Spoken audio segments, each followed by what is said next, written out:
এখানে দেখো একটা র্যাঙ্কিং টেস্টের কোশ্চেন আমরা ডিটেলে আলোচনা করব। এখানে দেখো বলেছে ইন এ রো, একটা রোয়েতে Manoj is 16 from the left hand. ঠিক আছে, মানে মনোজ হচ্ছে বাঁ দিক থেকে 16তম হয়ে আছে। মনোজ যদি এই জায়গাটায় থাকে মনোজ, তো বাঁ দিক থেকে র্যাঙ্ক হচ্ছে 16, তো এর র্যাঙ্ক হচ্ছে 16। তাহলে এইদিকে কতজন আছে? এইদিকে নিশ্চয়ই 15 জন আছে, তবে না মনোজ এই জায়গাটায় এসে 16 নম্বরে র্যাঙ্ক করবে। And Gourav is 17 from the right hand. গৌরবের র্যাঙ্ক হচ্ছে ডান দিক থেকে 17। তাহলে আমরা এখানটা যদি গৌরব লিখি, গৌরব এর র্যাঙ্ক হচ্ছে 17 ডান দিক থেকে, মানে এর ডান দিকে তাহলে কতজন আছে? আরও 16 জন আছে, তবে না 17 র্যাঙ্ক হবে।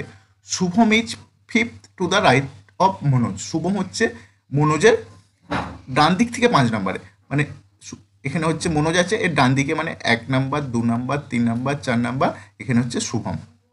তাহলে শুভম দেখো 5 নাম্বারে থাকছে। Shubham is 5th to the right of Manoj, মানে মনোজের 5 নাম্বার, ডান দিকে 5 নাম্বার। ঠিক আছে। If Shubham is 6 to the left of Gaurav, যদি বলেছে শুভম হচ্ছে 6 নাম্বারে থাকে গৌরবের বাঁ দিকে, গৌরবের বাঁ দিকে 6 নাম্বারে, মানে আমাকে দিকে ধরতে হবে গৌরব এই জায়গাটায় আছে, গৌরব এই জায়গাটায় আছে, এটা 6 নাম্বারে আছে, মানে এর মধ্যে আরও 5 জন থাকবে, তবে না এই জায়গাটায় এসে শুভম 6 নাম্বারে থাকবে।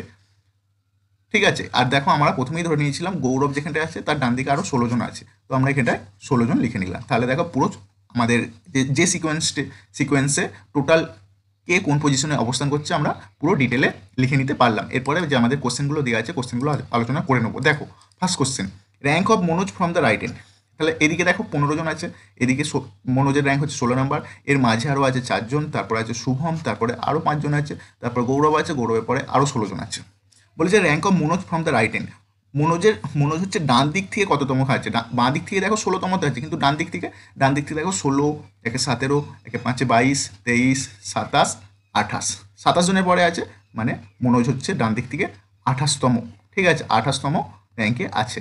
তো এর পরের কোশ্চেনটা আমরা করবো। দেখো rank of Gaurav from the left hand. Gaurav হচ্ছে ডান দিক থেকে 17 নম্বরে ছিল, কিন্তু বাঁ দিক থেকে কত নাম্বার আছে?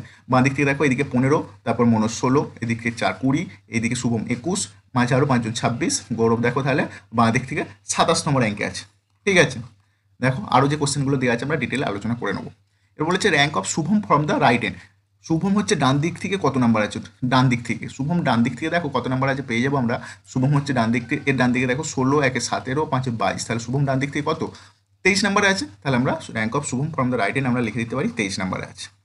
এর পরের কোশ্চেন দেখো, এই পরের কোশ্চেনটা করার আগে আমরা এই ছকটাকে আরেকবার এই জায়গায় লিখে নেবো, তাহলে দেখতে সুবিধা হবে, নাহলে পরের কোশ্চেনগুলো আমরা ওইটার সাথে মিলিয়ে করতে পারবো না। এইদিকে 15 জন আছে, তারপর মনোজ আছে, তারপরে আরও 4 জন আছে, তারপরে আছে শুভম, তারপরে আছে আরও 5 জন, তারপরে আছে গৌরব,